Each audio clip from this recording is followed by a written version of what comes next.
Love cannot remain by itself, it has no meaning. Love has to be put into action, and that action is service.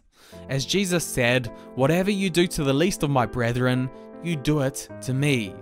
In 1948, after getting permission from the sisters, she moved to Kalkuta, India, which was rife with sickness and poverty.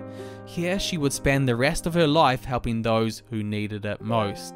Out of respect for the traditional Indian dress, she chose to wear a white Indian sari with a blue border, now well recognized as the Sisters of Charity.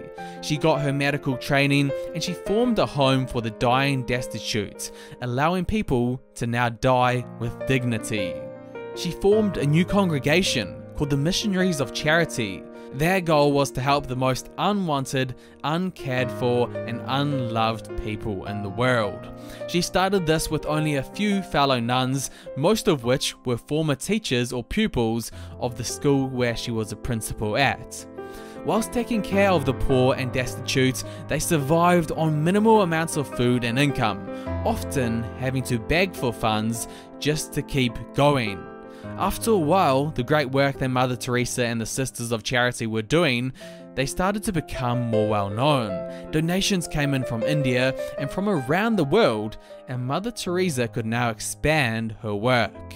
Throughout the 1950s and 60s, she founded a leper colony, an orphanage, a nursing home, a family clinic, and an array of mobile health clinics.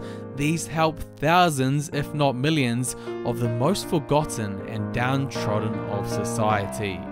But Mother Teresa was not worried about the numbers. She was simply out to leave all of her love that she could on this world.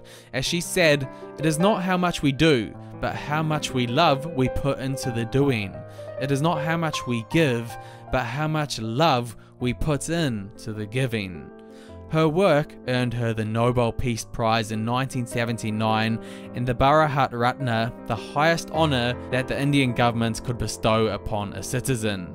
But Mother Teresa was not about the praise of the people. She didn't attend the ceremonial banquet for the Nobel Peace Prize, but asked that the $192,000 fund be given straight to the poor. Also, she was not afraid to express her opinion, even if she got a lot of pushback against it. She spoke out against divorce, contraception, and abortion. She said, "I feel the greatest destroyer of peace today is abortion." In 1995, she publicly encouraged a no vote in the Irish referendum to end the country's constitutional ban on divorce and remarriage. Obviously, this was an unpopular opinion, but she always stuck by her values. Although small in stature, she was strong in her character. Mother Teresa's mission was helping the most sick and most ill, the unwanted and the unloved. But she was not to forego her own illnesses and feelings of destituteness in her life. She had a heart attack in 1989 and suffered heart issues the rest of her life. She also experienced a deep period of spiritual darkness that lasted her latter 50 years of her life. As she wrote in a letter to her confidant, "Where is my faith?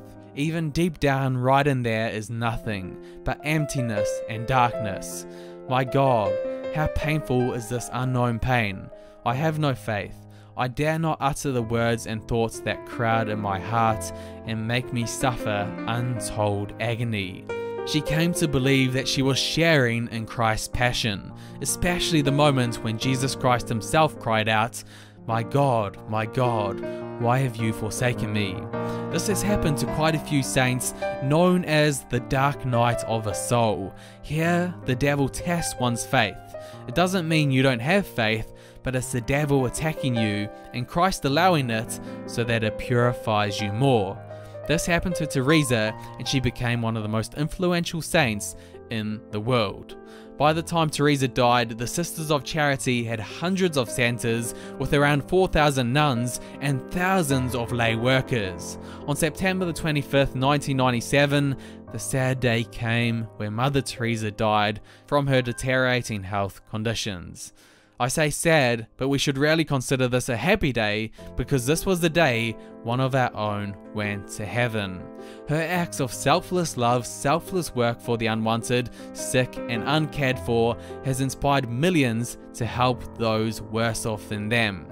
The saints of the gutters, thank you for the example of your life and your love for people and for Jesus. As you said, by blood I am Albanian, by citizenship an Indian, by faith I am a Catholic nun. As to my calling, I belong to the world. As to my heart, I belong entirely to the heart of Jesus.